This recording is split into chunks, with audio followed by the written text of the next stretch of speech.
Querida comunidad, buenas noches. Bueno, estamos en el segundo episodio de este especial al Espíritu Santo. En esta semana que vamos a celebrar, de hecho en este año 2022, pues estaríamos hablando del día de mañana, celebrar la fiesta de Pentecostés. En algunas tradiciones propias, como en nuestro país Venezuela, la fiesta se traslada al domingo. Pero el contexto histórico, o sea, la forma un poquito de llevar la cronología desde Semana Santa, la resurrección del Señor, los 50 días con los discípulos, la ascensión y ahora Pentecostés. Y por eso es que esta semana especialmente se la dedicamos al Espíritu Santo, porque decíamos en el episodio 1 que el Espíritu Santo es como el oxígeno. Todos sabemos que está allí, que lo necesitamos para vivir, pero muy poco pensamos en él, muy poco dialogamos con él. Quizás porque también a nivel de formación, de catequesis, nuestra fe, que es cristocéntrica, todo se centra en hablar de Jesús, de la cruz, de Jesús amigo, de Jesús que nos salva, de Jesús que nos consuela, del Padre Creador, pero quizás no sabemos cómo ubicarnos en un contexto cotidiano en nuestras vidas con el Espíritu Santo. El propósito de esta serie es pues comenzar un camino. No pretendo yo decir cómo relacionarnos con el Espíritu Santo, porque además creo que también estoy en ese caminar, pero lo que vamos a hablar hoy en este segundo episodio, si se han dado cuenta, los 3 episodios, este es el segundo, tiene frases bíblicas que mencionan al Espíritu, el Espíritu de Dios. Yo sé que la exégesis o el análisis, la reflexión bíblica da para muchísimas interpretaciones, pero yo por lo menos he entendido y entiendo que cuando se habla del Espíritu de Dios estamos hablando del Espíritu Santo. Si bien es cierto, Dios es un ser espiritual, es persona, son 3 personas diferenciadas, distintas, dentro de una misma naturaleza divina y un solo Dios. Ese es el misterio de la Santísima Trinidad, complicadísimo de explicar y además es como un dogma, ¿no? De hecho es un dogma, es aceptación y listo. Pero es que hay evidencia de que es así. O sea, no es nada más, no es que yo diga, por ejemplo, insistir en que la Tierra era plana y resulta ser que después nos dimos cuenta que no lo era. Es que la experiencia, las personas que han llegado a afirmar la realidad trinitaria de Dios, especialmente con la incorporación del Espíritu Santo, porque entre el Padre y Jesús es como más evidente, porque el mismo Jesús hablaba en otra persona del Padre, decía el Padre y yo somos uno, el que me ha visto a mí ha visto al Padre que me envió. Ese tipo de expresiones hablaban de una relacionalidad, pero con el Espíritu Santo Cristo empieza como a hacer eco, sobre todo ya en los preparativos a su ascensión, cuando Él les dice a sus discípulos: yo me tengo que ir para enviarles el Paráclito. Entonces allí aparece la figura de adicional más clara, no, ojo, no quiero decir con esto que no estaba en el Antiguo Testamento, pero mejor revelada. También veamos que antes de Cristo era impensable ver 2 personas más en Dios, o sea, Dios era uno. Escucha, Israel, el Señor tu Dios es uno, y amarás al Señor tu Dios con todo tu corazón, con toda tu alma. Eso está en el Pentateuco, si no me equivoco, particularmente en todas estas leyes que van, en todos estos libros que van entre el Éxodo y el Deuteronomio. Ahí se hace énfasis a esto. Ahora bien, el texto de hoy, o la reflexión de hoy, está centrada: el Espíritu de Dios está sobre mí. El contexto histórico de esta frase tiene 2 momentos. El primer momento es quien la escribe, o sea, quien la coloca bíblicamente, quien la proclama por primera vez, que no es Cristo, es el profeta Isaías. Si bien es una idea de Dios, y si es una idea de Dios, pues está en Dios, y al estar en Dios está en Cristo. Es de Isaías el que conocemos por primera vez esta materialización perceptiva de esta palabra, de esta expresión: el Espíritu de Dios está sobre mí. Pero Jesús la populariza, le da un mayor sentido, mayor profundidad, porque la hace vida en él. Cuando en aquella lectura en la sinagoga, él lee justamente aquella frase que al principio sorprende y que luego Y cuando él la explica y la profundiza, pues se gana el desprecio de todos los oyentes y casi que lo quieren sacar a pedradas de allí. Eso pasó en varias ocasiones con nuestro Señor. ¿Qué dice el profeta Isaías sobre el Espíritu? ¿Y qué significa el que el Espíritu de Dios, voy a cambiar la palabra, está por habite en mí? Vamos a leerle, vamos a pedirle justamente al Espíritu Santo que nos guíe en esta reflexión. Dice el profeta Isaías en el capítulo 61, versículo 1, vamos a leerlo de hecho hasta el versículo 3. Dice: el Espíritu del Señor está sobre mí. Sepan que Dios me ha ungido, me ha enviado como un buen mensajero para los humildes, para sanar los corazones heridos, para anunciar a los desterrados su liberación y a los presos su vuelta a la luz, para publicar un año feliz lleno de favores de Dios y el día del desquite de nuestro Señor. Me envió para consolar a los que lloran y darles una corona en vez de ceniza, el aceite de los días alegres en lugar de la ropa de luto, cantos de felicidad en vez de pesimismo. Palabra de Dios, te alabamos, Señor. En el aspecto doctrinal, en el aspecto de vida, de lo que implica la palabra de nuestro Señor,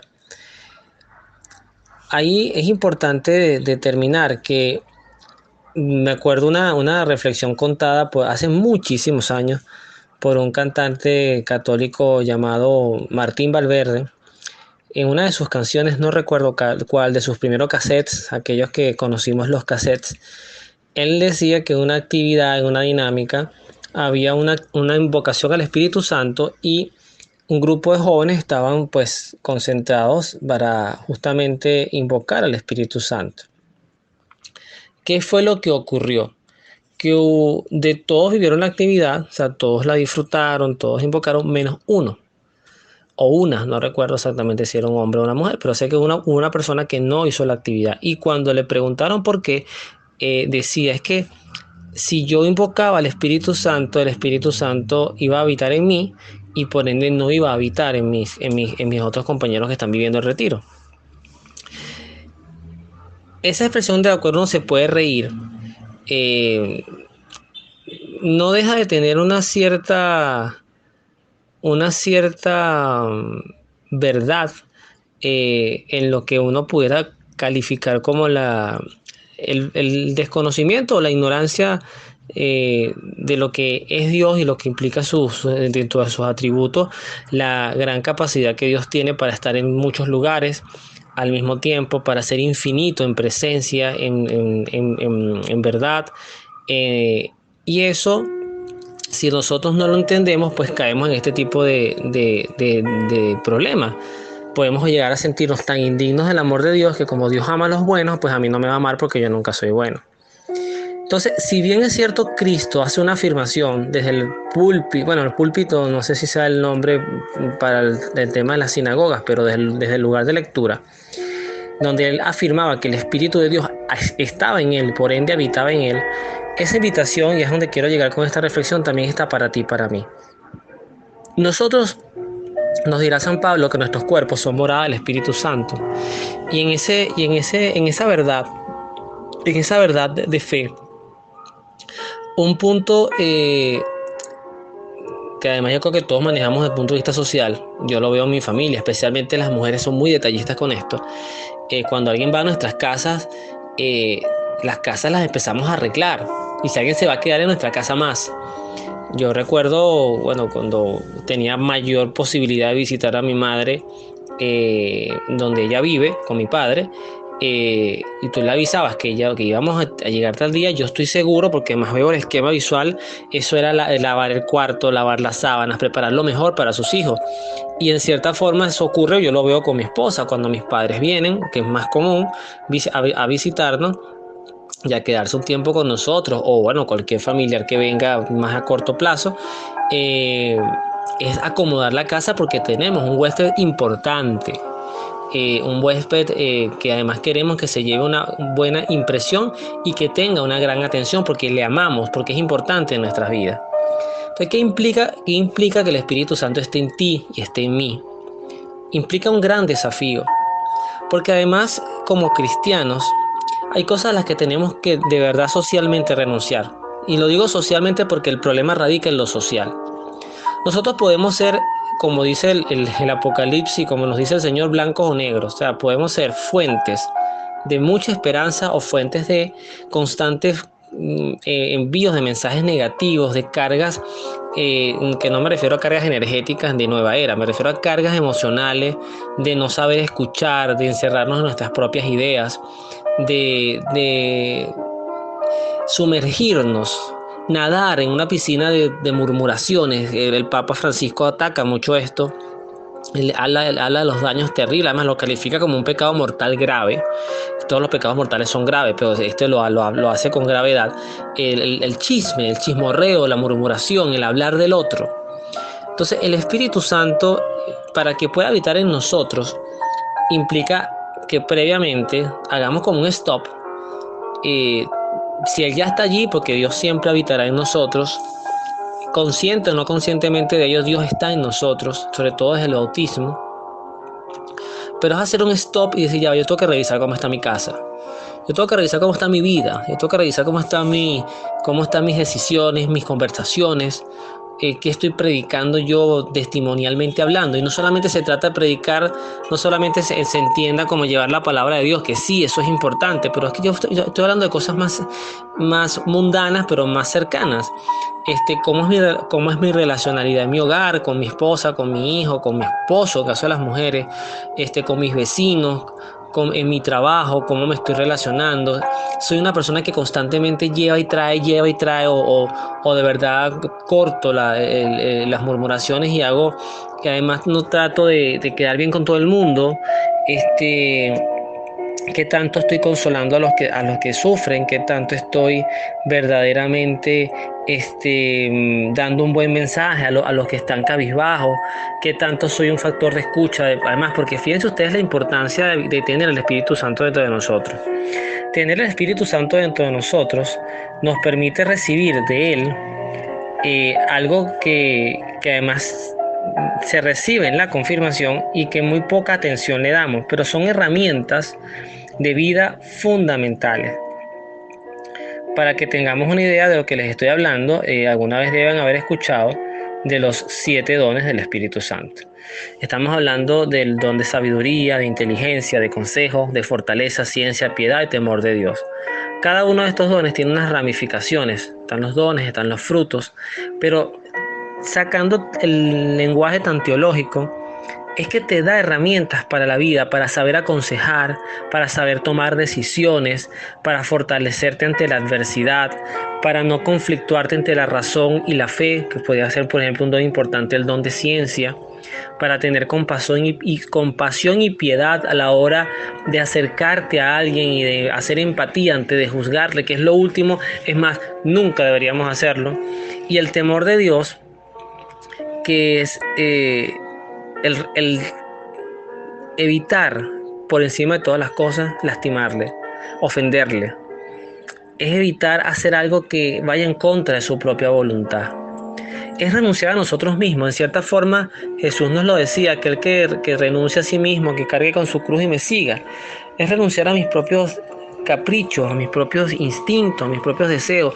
Es comenzar un proceso, quizás esto nunca lo hemos escuchado. Nosotros hemos escuchado que el ser humano tiene que quitarse esa idea de ser animal y ser humano. Ser humano, y ser humano implica utilizar la razón, la inteligencia, la voluntad. Pero yo diría también que dentro del proceso de humanización tenemos que en algún punto dejar de interesarnos tanto por ser humanos y empezar a ser santos. Porque los santos, si bien pueden tener un cuerpo, la santidad brilla en la espiritualidad del ser. Y la espiritualidad del ser no tiene humanidad, no tiene género, no tiene sexo. La espiritualidad del ser tiene eso, ser, un ser que se sale de todo lo corpóreo, que anhela cielos, que ansía estar con su amado Dios, que además se hace uno en el amor con Dios y que vive, respira, actúa como una persona de bien. Dicen mucho en las homilías y es así: Jesús pasó por la vida haciendo el bien, Jesús no hacía daño a nadie. La única interpretación de daño que nosotros pudiéramos hablar fue cuando agarró a los mercaderes del templo, todas esas mercancías, y se las tiró para el piso. Bueno, ahí hubo daños y perjuicios, dirían los abogados. Ahí hubo daño de hecho, porque la inversión de las palomitas para sacrificar, las monedas que cayeron al piso. En realidad, el texto tampoco profundiza qué fue lo que Jesús hizo, que tantas mesas tumbó y que tanta mercancía derribó. Pero es que el daño también es un poco colateral. Es decir, antes de esa acción ya se le estaba haciendo un daño a la casa de Dios. Y es por eso que también tenemos que tener cuidado, y eso implica también el temor de Dios, porque el temor de Dios, cuando Dios es ofendido, cuando Dios es, en cierta forma, hay sacrilegios, hay herejías, hay blasfemias, anatemas, de las cosas que son sagradas, como por ejemplo el Espíritu Santo, del cual Cristo mismo decía que los pecados contra el Espíritu Santo no se perdonaban. Y para que Cristo diga eso, que es la fuente del perdón, es la misericordia también con el Padre, es porque es grave todos los pecados que van a razón del Espíritu Santo, que también es un tema interesante que les invitaría a investigar cuáles son los pecados contra el Espíritu Santo. Pero, por ejemplo, uno de ellos es cuando se va muy en la línea del segundo mandamiento: no tomar el nombre de Dios en vano. Es decir, cuando nosotros afirmamos cosas que sean buenas cuando Dios nunca ha proclamado que son buenas. Por poner un mismo ejemplo, un tema muy polémico como el aborto, la homosexualidad, o sea, en la práctica, la sexualidad homosexual, todo ese tipo de cosas, que no es para entonces volver el tema que si la homofobia, que además son términos bien desagradables, a veces muy descontextualizados. Pero lo que yo voy también, por ejemplo, llamar bien a la corrupción o bien el robar, todo lo que atente contra la verdad, o decir que María no era virgen, que es un dogma de fe que además atenta contra su pureza, las cosas que el Espíritu Santo va inspirando como verdad, que además tienen soporte bíblico en un texto que nosotros conocemos que hay un Dios porque hay una Sagrada Escritura y porque hay una tradición oral y apostólica que ha sostenido, ha aprendido justamente de esa escritura a hacer interpretaciones complementarias derivadas siempre de esta misma fuente. Todo lo que se afirma fuera de la fuente es engaño, y esos son pecados contra el Espíritu Santo, atentar contra la vida en cualquiera de sus formas. Entonces son temas bien importantes que nos invita primero a preguntarnos: ¿realmente el Espíritu de Dios está en mí? Cristo lo afirma, porque además es evidente que sí, y además esa presencia le permitió, además de todo lo que hacía, pues hacer milagros, convertir corazones. Pero en ti y en mí tiene que ser una interrogación, no puede ser una afirmación. Por lo menos yo lo diría de entrada. Sería muy atrevido afirmar que el Espíritu de Dios habita en nosotros cuando en nosotros quizás todavía no está esa morada lista para que Él no solamente entre, sino actúe en nosotros. Porque ¿qué hago yo con tener un Espíritu Santo como el ejemplo que les ponía a esta muchacha en el retiro, enjaulado, en una jaulita donde yo lo llevo como una mascota en todas partes, pero no puede volar, no puede actuar? El Espíritu Santo es libre. El Espíritu, como lo decíamos en el episodio 1, revoloteaba sobre las aguas. Es un espíritu libre. El Espíritu de Dios no se puede. Nadie, ni Satanás, teniendo el poder que tiene, es impensable para él secuestrar el Espíritu Santo. Es intocable, es la pureza. Yo decía en el texto anterior, si tuvieron la oportunidad de escucharlo, si no, están en YouTube junto con este episodio que también va a ser cargado. El Espíritu Santo es como lo más puro de un Dios que ya es puro. O sea, Dios es un ser perfectamente puro, pero el Espíritu Santo es como la pureza, la médula de esa propia pureza que está en Dios. Fíjense que el Espíritu Santo no se atribuyen castigos, no se atribuye dolores. O sea, por ejemplo, los dolores de Cristo o las correcciones de nuestro Señor no aparecen en el Espíritu Santo. El Espíritu Santo es el que actúa cuando todo está ganado. Oye, esa frase se me acaba de ocurrir y me inspira a decir esto. ¿Qué quiere decir esto? Que cuando tu corazón ya está doblegado, cuando ya dejaste de sentirte cómodo con la inmundicia del pecado, cuando ya tu fe ha entendido maduramente que no tienes que buscar idolatrías en otros lados porque Dios es Dios y ahí quieres enfocar tu atención, cuando ya ese terreno está allanado, cuando esa lucha está ganada y esa lucha la combate Cristo, el Padre, los ángeles, tu ángel de la guarda, los santos, tu familia, los seres que te aman, la iglesia, cuando esos soldados, esos peones del tablero de ajedrez luchan y luchan, entra el Espíritu Santo en el terreno allanado, habita y reconstruye. El Espíritu Santo es el reconstructor de tu vida. No va a batallar, no va a habitar en el pecado. Pero cuando el pecado ya está derrotado y está hecho cenizas por la confesión y quieres empezar de nuevo desde cero, Él habita en ti, el Espíritu de Dios está en ti, está en mí y empieza a reconstruir tu vida y se hace un aliado en tu vida. Esa metáfora que no es tan metáfora en las imágenes, pero en realidad en los hechos, creo que es un poquito la luz y el camino hacia donde tenemos que ir con el Espíritu Santo. Si yo les preguntara así de rápido una oración al Espíritu Santo, muchos se quedarían pensando, porque no es el Padre Nuestro, tampoco es el Credo, no es el Gloria. Es difícil, ¿verdad? Que no tenemos oraciones para el Espíritu Santo claras. Existen, ojo, inclusive hay un rosario al Espíritu Santo, que lo hemos hecho en el grupo del WhatsApp. Posiblemente lo vamos a hacer el jueves, el día de mañana.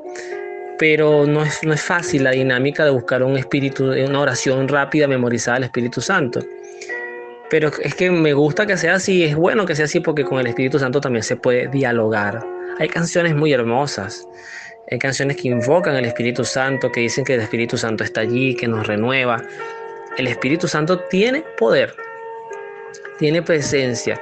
Y yo ahorita aprovecho para ya ir cerrando este segundo episodio de invocarlo para mi vida, para la vida de mis seres queridos. Espíritu Santo, para que habites en el corazón de mi esposa, de mi hijo, de mis padres, de mi hermano, de mis suegros, de mis cuñados, también de mis amigos, de todos los que escuchen este audio y también de sus familias, que habites en el corazón de los gobernantes, de los poderosos, de los humildes, de los que no tienen esperanza, que habites en el corazón de todo hombre de buena voluntad y aquellos que necesitan conversión, que necesitan reparación, para que las batallas sean ganadas y tú puedas ayudar a reconstruir sus vidas. Espíritu Santo, ven y habita en nuestros corazones y haz morada en nuestro ser. Que Dios los bendiga, nos vemos en la oración.